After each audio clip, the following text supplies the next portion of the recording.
Rebonjour à tous, bienvenue à vous si vous nous rejoignez. Vous êtes dans le live de TV Finance, vous y êtes bien, j'espère. On vous accompagne comme chaque matin pour décrypter la séance du jour.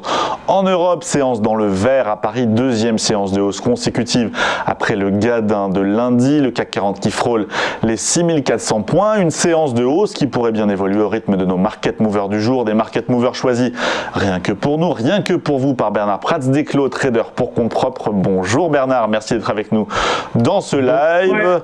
Trois valeurs donc que vous avez identifiées pour nos spectateurs internautes fidèles de l'émission et de notre site internet www.tvfmedia.fr. Ce matin, vous proposez de commencer avec une valeur bien connue de tous, mais qui ne fait plus grand-chose en bourse. Cette valeur, c'est Total Energy, devrais-je dire à présent. Exactement, c'est son nouveau nom, et c'est son nouveau nom puisqu'effectivement elle essaye de surfer évidemment sur la vague des énergies renouvelables, et c'est quand même le cas en plus. Voilà. Alors c'est évidemment une des valeurs stars à la côte française, mais avec toutes les problématiques que l'on connaît effectivement donc aujourd'hui autour du pétrole. Première problématique, j'en parlais tout de suite, c'est celle autour de l'environnement et autour des fonds ISR, ESG qui attirent les capitaux et qui ont un petit peu tendance quand même à refuser désormais d'investir dans les valeurs non ISR, non ESG.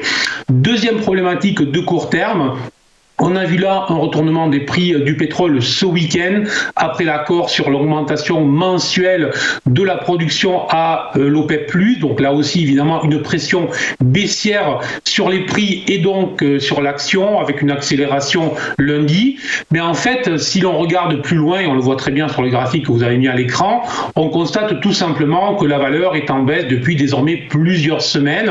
Et ce qui m'intéresse, c'est qu'elle vient de franchir un niveau support autour des 36 €.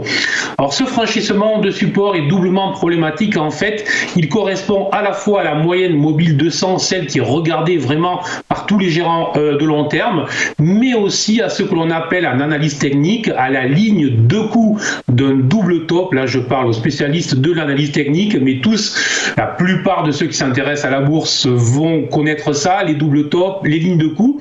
Et la cassure de ce niveau des 36 € pourrait déclencher une accélération baissière supplémentaire de 5 à 6 €. Autrement dit, une direction possible dans les prochaines semaines vers les 31 €. Donc ça, c'est pour le scénario noir.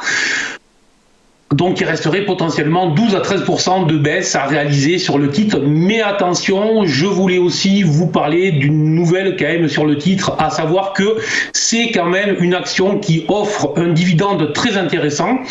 Ce dividende sur les cours actuels est un dividende propose un rendement supérieur à 8% dans un environnement de taux très bas, là où beaucoup de Français recherchent à spéculer ou recherchent du rendement pour leur épargne. On peut aller investir sur des entreprises qui font peu de choses, donc qui ne vont pas être spéculatives, mais qui proposent un rendement sérieux. Donc un rendement sur les niveaux actuels autour de 8% à surveiller tout simplement. Donc c'est une valeur qui peut intéresser les investisseurs long terme qui recherchent du rendement.